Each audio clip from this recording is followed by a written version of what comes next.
Aetiology aetiology में जो हम जनरली स्टडी करते हैं वो ये करते हैं कि कोई भी अगर सेल इंजरी हो रही है तो उसके क्या कारण है, वो किस कॉजेस से हो रही है। ठीक है, कोई भी सेल में अगर प्रॉब्लम आ रही है तो उस सेल में प्रॉब्लम आने के क्या कारण है, तो हम ईटियोलॉजी में स्टडी करते हैं। ठीक है, ईटियोलॉजी हमारी जनरली 2 टाइप्स की होती है। पहले होते हैं जेनेटिक कॉजेस, ठीक है, दूसरे होते हैं एक्वायर्ड कॉजेस। जेनेटिक कॉजेस होते हैं ये बाय बर्थ प्रेजेंट होते हैं, जन्म से ही किसी इंसान में होते हैं। ठीक है, लेकिन एक्वायर्ड कॉजेज ये जन्म से नहीं होते, ये इंडिविजुअल में लाइफ टाइम के दौरान आते हैं। ठीक है, एक्वायर्ड कॉजेज। ठीक है, तो अब बात कर लेते हैं कि जेनेटिक कॉजेज कौन कौन से होते हैं हमारे सेल इंजरी के।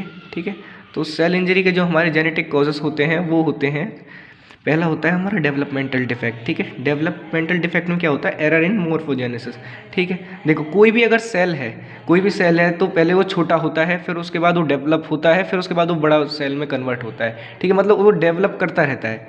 ठीक, तो क्या होता है किसी भी सेल के डेवलपमेंट प्रोसेस में दिक्कत आ जाती है। ठीक है, तो ये होते हैं डेवलपमेंटल डिफेक्ट। ठीक, इसके जैसे कि हमारे ऑर्गन्स होते हैं, ऑर्गन्स में प्रॉब्लम आती है, वो डेवलप नहीं कर पाते ढंग से। ठीक है, तो वो सब हम स्टडी करते हैं डेवलपमेंटल डिफेक्ट्स में। ठीक है, दूसरा है साइटोजेनेटिक डिफेक्ट। और जो साइटोजेनेटिक डिफेक्ट्स होते हैं ये आते हैं हमारे क्रोमोसोम्स की प्रॉब्लम की वजह से। ठीक है, हमारे सेल में क्रोमोसोम्स प्रेजेंट होते हैं। ठीक है, अगर ये क्रोमोसोम्स जो होते हैं सेल डिवाइड करते वक्त इक्वल नंबर में डिवाइड होते हैं। ठीक है, अगर ये इक्वली डिवाइड ना हो या फिर कोई क्रोमोसोम एक्स्ट्रा आ जाए या फिर कोई क्रोमोसोम लेस हो जाए तो उसकी वजह से क्रोमोसोमल एबनॉर्मेलिटीज़ होती हैं। ठीक है, एग्जांपल के लिए जैसे हमारे डाउन सिंड्रोम। ठीक है, इसमें ऑटोसोम्स में प्रॉब्लम आती है डाउन सिंड्रोम में। ठीक, तीसरा है जो है वो हमारा सिंगल जीन डिफेक्ट।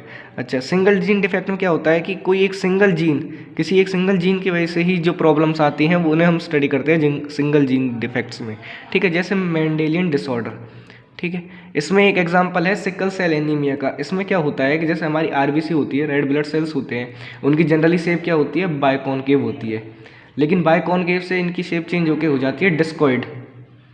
ठीक है, तो ये जो होता है, ये जो प्रॉब्लम आती है कि बायकॉन्केव से उसकी शेप डिस्कॉइड में चेंज हो गई, ये केवल एक जीन की वजह से आती है, सिंगल जीन की वजह से आती है, तो हम उन्हें स्टडी करते हैं सिंगल जीन डिफेक्ट्स में। ठीक, फोर्थ है हमारा मल्टीफैक्टरल इनहेरिटेंस डिसऑर्डर। अब इसमें कौन से आते हैं, इसमें आते हैं हमारे पॉलीजेनिक डिसऑर्डर्स। पॉलीजेनिक डिसऑर्डर कौन से, देखो हमने ऊपर बात की थी, जो डिसऑर्डर होते हैं सिंगल जीन की वजह से, ठीक है, वो होते हैं सिंगल जीन डिफेक्ट्स जैसे मेंडेलियन डिसऑर्डर। लेकिन मल्टीफैक्टरल इनहेरिटेंस ये मोर देन वन जीन की वजह से होते हैं। ठीक है, इसलिए इनको बोलते हैं पॉलीजेनिक डिसऑर्डर्स। ठीक है, जैसे स्किन कलर प्रॉब्लम्स।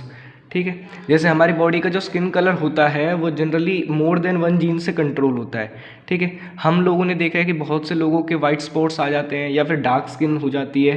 ठीक है, तो वो जो स्किन में प्रॉब्लम आती हैं वो generally more than one gene की वजह से आती हैं, इसलिए इन्हें पॉलीजेनिक डिसऑर्डर्स भी कहा जाता है। ठीक, तो ये है हमारे जेनेटिक कॉजेस।